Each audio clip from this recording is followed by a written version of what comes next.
Isa, dalawa, tatlo. Nakatatlong bottle na pala akong nagamit na hair mask.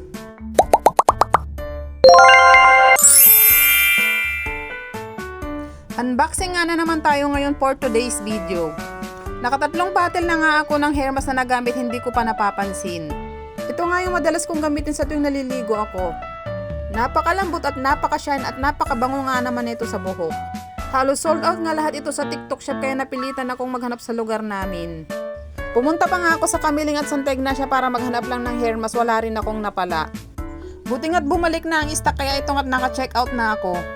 Mas makakatipid ka kasi kapag ganito ang gamit mo. Parang kasing laki nga ito ng tabo at puno nga ng laman. Parang hindi kompleto ang pagligo ko pag hindi ako gumagamit nito. Kaya wag na kayong magtaka kung bakit marami ang nag-check out nito. Yung ang ragbong buhok pagagandahin niya.